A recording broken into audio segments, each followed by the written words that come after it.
Le groupe des parents fondateurs y travaille depuis plus de 2 ans et plus d'une centaine de citoyens ont déjà répondu à leur sondage.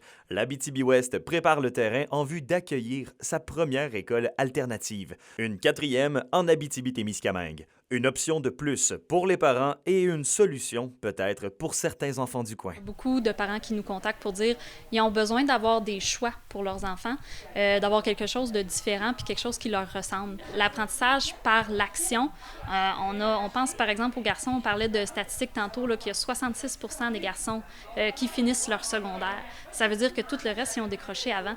Mais ils ont peut-être besoin de quelque chose qui est plus concret aussi. Donc, ça va faire un peu plus de sens, puis ça va amener une motivation supplémentaire à poursuivre. Le projet d'Abitibi-Ouest a d'ailleurs l'intention d'être un leader québécois en ce qui a trait à l'utilisation de la pédagogie de la nature. En fait, la nature, c'est quelque chose qui est en manque de nos jours. Là. Les enfants, ils rentrent chez eux, puis ils sortent plus autant dehors qu'avant.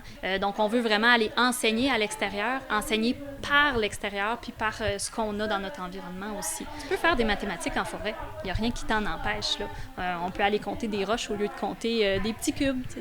Reste que, selon Mme Pellado, certains stéréotypes rattachés à l'école alternative demeurent. Il y a beaucoup des inquiétudes qu'on a. Il y a des gens qui vont nous dire que ah non, l'école alternative, c'est trop centré sur l'enfant, puis ça fait qu'on n'a pas de cadre, on n'a pas de règles, l'enfant fait n'importe quoi. Mais au contraire, comme on en parlait tantôt, étant donné que la pédagogie, elle laisse un petit peu plus à l'interprétation, puis elle laisse plus de flexibilité, il faut que le cadre qui est autour, il soit très clair sur où on veut amener les enfants, comment on veut les amener.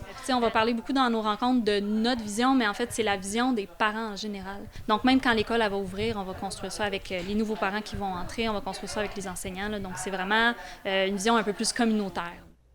Plusieurs détails demeurent à être trouvés dans ce projet d'école alternative en Abitibi-Ouest, notamment le lieu de l'école en question. Quoi qu'il en soit, l'invitation est lancée pour le 7 février prochain à Palmarol, alors qu'une dernière consultation hivernale aura lieu pour ce beau projet. Alexandre Cabana, RNC Nouvelles, à la Sarre.